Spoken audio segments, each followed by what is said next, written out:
여러분, 오늘은 추수감사절입니다. 감사절을 맞아 우리가 한 해 동안 우리에게 베풀어 주신 하나님의 은혜에 감사하고 또 그동안 받은 은혜가 무엇인지를 다시 한번 되돌아보시는 시간이 되셨으면 좋겠습니다.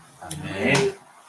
흔히 저희들이 감사를 할 때에는 좋은 날씨를 주셔서 감사하다, 또 건강하게 해주셔서 감사하다, 또 행복한 가정을 주셔서 감사하다, 이렇게 무엇을 주셔서 뭐 때문에 감사하다라고 하는 이야기를 많이 합니다.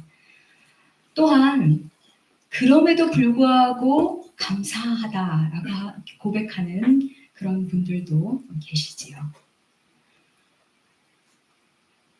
그렇다면 어떻게 나한테 좋은 것이 아니라 나쁜 일이 있을 때 그럼에도 불구하고, 내가 건강에 좋지 않음에도 불구하고, 내가 사고를 당했음에도 불구하고 어떻게 감사할 수 있을까요? 저는 감사해야 한다는 당위로서가 아니라 정말 구체적으로 우리가 어떻게 그럼에도 불구하고 감사를 할 수 있을지에 대한 그 이유에 대해서 조금 더 자세히 살펴보려고 합니다. 오늘 우리가 읽은 본문, 나의 의는 믿음으로 말미암아 살리라 하신 말씀이 있습니다. 여러분은 혹시 자신이나 가까운 지인 중에서 사기를 당하거나 보이스피싱을 당한 적이 있습니까? 저는 직접 당하지는 않았지만 제 주변에서 그런 일을 당할 뻔했다고 하는 이야기를 많이 들었습니다. 특히 가족의 이름을 대면서 급한 사고가 났다거나 심지어 가족의 목소리로 음성을 변조해서 급히 돈을 요구하면 순간적으로 속아 넘어가기가 쉽습니다. 만일 그렇게 해서 수천만 원의 돈을 사기당했다고 칩시다. 또 요즘 우리 사회에 전세 사기 피해가 급증해서 사람들이 공동으로 피해를 호소하는 사건을 뉴스를 통해 보셨을 겁니다. 가뜩이나 어려운 사회 초년생이나 신혼부부, 아버지의 사망보험금으로 어렵게 마련한 보증금으로 겨우 자기의 삶의 터전을 마련했는데 그것을 빼앗기게 된 사람들, 얼마나 가슴이 아프겠습니까? 옆에서 보는 저희들도 너무나 가슴이 아프죠. 더욱이 자신이 철석같이 믿었던 누군가가 만일 믿음을 배신했다고 해봅시다. 여러분의 마음이 어떨까요? 가수 김건모의 핑계라는 노래는 그런 실망감을 잘 표현한 것 같습니다. 여러분이 사랑하는 누군가가 언젠가부터 왠지 거리감이 느껴지고 왜 그럴까 했더니 언제부터인가 난 몰래 다른 사람을 만나고 있었다는 사실을 알게 되었을 때, 여러분의 마음은 아마 배신감으로 인해서 분노가 치밀 것입니다. 더욱이 수십 년을 함께 산 남편이, 아내가 딴 여자, 딴 남자와 바람이 났을 때, 그리고 자기는 아무것도 모른 채 속았다는 사실을 알게 되었을 때 배신감이 너무 큰 나머지 배우자를 살인하는 경우도 종종 있다고 합니다.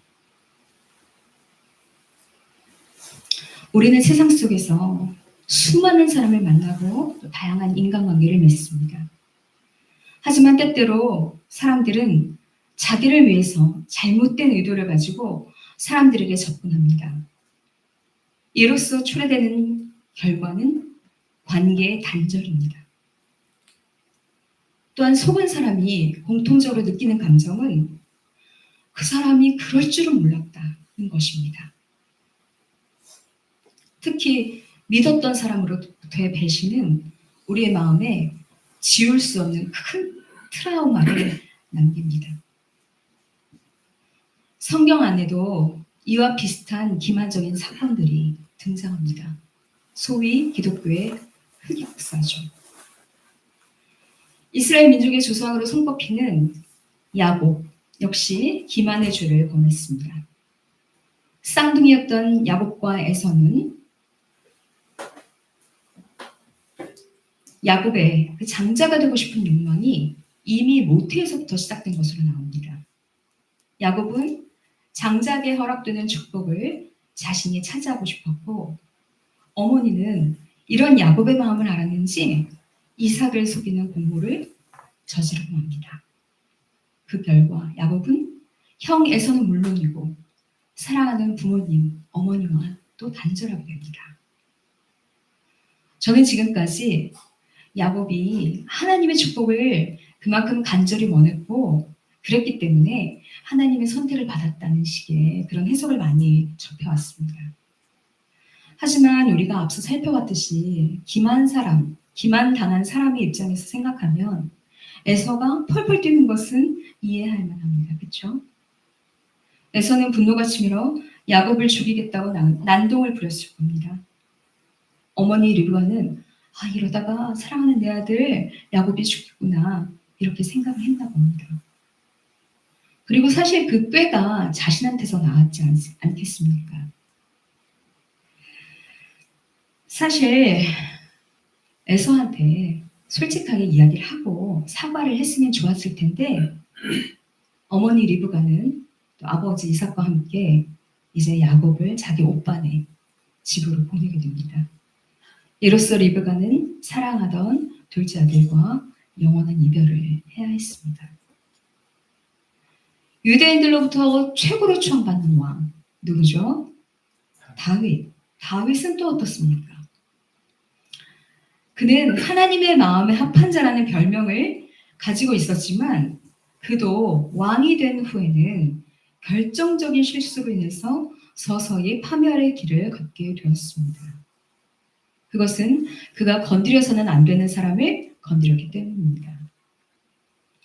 다윗은 전쟁으로 군인들이 원정을 나간 사이에 충신이었던 우리아의 아내를 범함으로써 우리아의 충절을 저버렸습니다. 심지어 다윗이 자기의 잘못을 덮으려고 전쟁터에서 굳이 우리아를 데려다가 술을 먹이고 또 집에 보내려고 애쓰는 그런 모습을 보면 참 다윗도 얼마나 간교하고 교활한지를 우리가 알 수 있습니다. 그런 그의 모습을 가만히 보시고 하나님은 얼마나 역겨워하셨을까요? 하나님은 이런 불의를 절대로 그냥 넘기는 분이 아니십니다. 민족의 조상으로 손꼽히는 야곱이나 지금도 유대인들에게 있어서 최고의 영웅으로 추앙받는 그리고 당시에 최고의 권력자였던 다윗 왕일지라도 하나님은 그들의 잘못을 낱낱이 알고 계시고 지적하시고 성경에까지 기록해 두셨습니다. 우리 같으면 이런 수치스러운 사건은 그죠? 역사에서 지우고 싶었을 텐데 성경에는 고스란히 적혀 있습니다. 하나님께서는 사건 당시 나단이라는 선지자를 보내셔서 다윗의 잘못을 규탄하게 하십니다.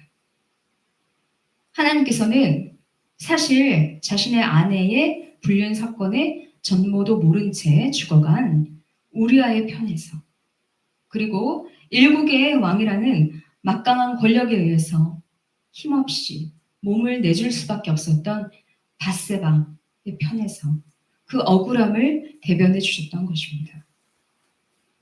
이와 유사한 사건이 성경에 더 나옵니다. 이번에는 악한 왕의 대명사로 불리는 아합 왕이 자기 별장 근처에 있는 포도원이 탐이 나서 포도원 주인인 나봇에게 좋은 값을 쳐줄 테니 나하고 바꾸자, 팔아라 이렇게 제안을 하죠. 하지만 나봇은 그 제안을 거절합니다. 왜요? 당시의 율법으로는 가문마다 정해진 유산이 있었고요. 하나님은 그 경계표를 옮기지 말라고 명하셨기 때문입니다. 토지 거래가 자유로운 현대 사회에서는 이것이 쉽게 이해되지 않을 수가 있겠지만 고대 이스라엘 사회에서는 어느 누구라도 땅을 독점적으로 소유하지 않도록 이런 법을 지켜야 했습니다. 왕도 그런 율법이 있다는 것을 알고 있었죠. 그래서 막 끙끙 앓습니다. 갖고 싶은데 하나님이 금하신 거 알고 있어요. 그런데 포도원을 갖고 싶은 욕심에 마침내 그와 그의 아내 이세벨이 합작을 해서 나봇을 무고죄로 죽게 하고 결국 그 땅을 차지합니다. 이번에도 하나님께서는 엘리야 선지자를 보내셔서 왕의 잘못을 규탄하고 포도원 주인의 무죄를 밝혀주십니다. 이처럼 억울한 사람의 사정을 잘 살펴서 그의 무죄를 신원해 주는 것을 히브리어로는 미시파트라고 합니다. 따라해 보실까요? 미시파트.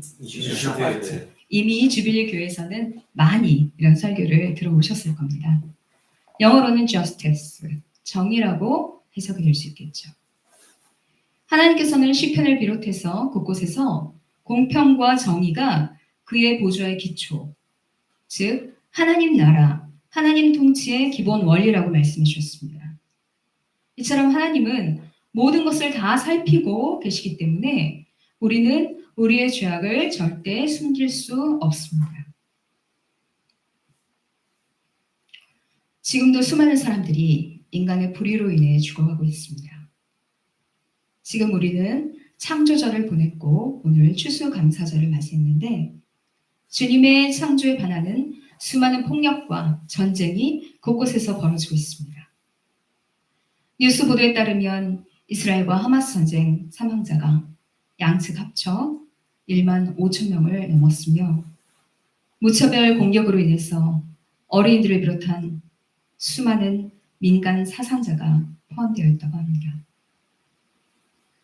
정치 권력자들은 갖가지 이유를 대면서 폭력과 전쟁을 정당화하고 그들에게 권력을 부여한 시민들의 생명을 보호하는 일에 임무를 저버리고 있습니다. 우리 정부는 또 어떻습니까? 국민의 생명과 복지를 위해서 하나님의 청지기로 충실히 일하고 있습니까? 요즘 정부가 앞세우는 의료 민영화 계획은 과연 누구를 위한 정책일까요? 국민을 위한다 하지만 과연 국민을 위하는 행보일까요? 더 많이 가지려는 욕심 때문에 지금도 여전히 사람들은 싸우고 갈등합니다. 한정된 재화를 나누는 과정에 서로 더 많이 가지려는 욕심이 만인에 대한 투쟁을 방불케 합니다. 이를 위해서 강력한 질서나 국가의 필요성이 요구되지만 결국 그 질서마저 힘 있는 사람들의 편에서 작동되기 마련이어서 사회 정의에 대한 요구는 좌절되기 쉽습니다. 이런 상황 가운데 기독교인은 어떤 책임을 가져야 하겠습니까? 첫째, 억울한 사람들의 편에서 미시파트하시는 하나님, 소외된 자들과 함께 하신 예수님, 언제나 우리와 함께 계셔서 우리의 약함을 친히 돌보시는 성령님, 삼위일체 하나님의 관점에서 기만과 폭력을 비롯한 온갖 불의와 그 불의 가운데 희생되어서 신음하고 아파하는 사람들을 볼 수 있어야 합니다. 둘째, 나단이나 엘리야처럼 잘못된 부분을 용기 있게 지적할 수 있어야 합니다. 교회 내에서부터 질문과 의심을 허용하지 않는 분위기, 잘못된 것을 지적하면 은혜롭지 못해. 이런 비판 대신에 무엇이 잘못되었는지를 다시 한번 찬찬히 숙고하고 회개하고 잘못을 고칠 수 있어야 합니다. 국가의 지도자가 국민을 위한다는 구실로 특권층의 이익을 보장하는 방향으로 정책을 결정하려고 할 때에도 예언자적인 영성으로 그것을 규탄하고 반대할 수 있어야 합니다. 목사님을 하나님같이 대하는 교조주의나 국가 지도자를 하나님같이 여기는 잘못된 애국심을 내려놓아야 합니다. 셋째, 모든 것을 아시는 거룩하신 하나님 앞에서 우리는 누군가를 기만하거나 혹은 자신 스스로가 자기를 기만하고 있지는 않은지를 진지하게 성찰해야 할 필요가 있습니다. 겉으로 볼 때는 경건하고 거룩한 것처럼 보여도 양심은 하나님 앞에서 거짓말을 하지 않습니다. 심리학자 프로이트가 지적했듯이 종교적 신앙인들의 종교적 열심은 혹시 그것이 자신의 어떤 억눌린 욕망으로부터 인한 강박증적 행위가 아닌지 반성해야 할 필요가 있습니다. 하나님은 번번이 말씀하시기를 종교적 행위도 물론 중요합니다. 하지만 그것에 앞서서 주변을 먼저 돌아보고 혹시라도 자신을 통해서 억울해하는 사람이 있거나 고통받는 사람이 없는지를 잘 살피라고 하셨습니다. 믿는 도끼에 발등 찍힌다는 옛말도 있듯이 사람들 간에는 때때로 믿음과 신뢰를 깨트리는 일들이 발생합니다. 그로 인해서 아프고 쓰라렸던 경험, 단절된 관계가 회복되지 않아서 여전히 답답함이나 원망으로 얼룩진 마음. 사실 저도 그와 같은 경험을 했고 여전히 어려운 관계에 있는 사람도 있습니다. 하지만 정의로우신 하나님께서는 이 모든 마음과 상황을 헤아리고 계시며 우리를 절대로 배신하지 않으시는 신실한 분이시라는 사실을 다시 한번 상기시키기를 원합니다. 그래서 미움과 원망을 기도로 이겨낼 수 있기를 바랍니다. 또한 지금 우리보다 더 억울하고 슬픈 마음을 가지고 울고 있는 사람을 떠올리시기를 바랍니다. 과로에 시달리면서도 쉬지 못하고 제대로 보상을 받지 못하는 사람들, 여러 가지 이유로 고향을 떠나서 이민자, 나그네로 살아갈 수밖에 없는 사람들, 혼자서 일과 육아를 병행해야 하는 한부모 가정의 식구, 세상에는 숱한 사람들이 불의로 인해서 고통을 당하고 있습니다. 우리는 이 모든 세상의 문제들을 바로잡을 능력이 없습니다. 오직 전능자 하나님께서만이 그 일을 하실 수 있습니다. 우리에게 주님의 자비와 정의를 베풀어 달라고 주님께서 친히 미시파트 해주시기를 간구합시다. 이제 우리가 말씀을 마무리하려고 해요. 제가 서두에 말씀드렸듯이 추수감사절을 맞이해서 우리에게 주신 것을 감사한 것은 물론 우리에게 아직 해결되지 않은 문제들을 놓고 그럼에도 불구하고 하나님께 감사할 수 있는 것, 하나님은 우리를 절대로 배신하지 않으시는 신실하신 분이시라는 것, 우리의 기도를 지금도 듣고 계시고 또 결국은 그 기도에 응답하실 것이라는 것, 그것을 믿고 우리 역시도 신실한 백성으로 거듭날 수 있는 결단을 하셨으면 좋겠습니다. 함께 기도하겠습니다. 주님, 폭력과 기만이 만연한 세상 가운데 우리는 힘과 지혜가 너무 부족합니다. 때로는 믿었던 사람으로 인해 배신을 당해 쓰라린 마음을 안고 힘들어하기도 합니다. 그러나 주님께서 친히 약하고 억울한 사람들의 편에 서서 그들을 변호해 주시고 그들의 무죄를 선언해 주시는 분이십니다. 이런 주님을 믿고 다시금 주님께서 주시는 소망을 가질 수 있도록 하시고 주님을 따르는 저희들 역시 주님과 함께 그 길을 동행하게 하여 주소서. 이로써 주님께서 이루시고자 한 뜻을 하늘에서와 같이 땅에서도 이루어 주옵소서. 우리의 기도를 들으시고 이루어 주실 것을 믿고 감사드리며 예수님의 이름으로 기도합니다. 아멘.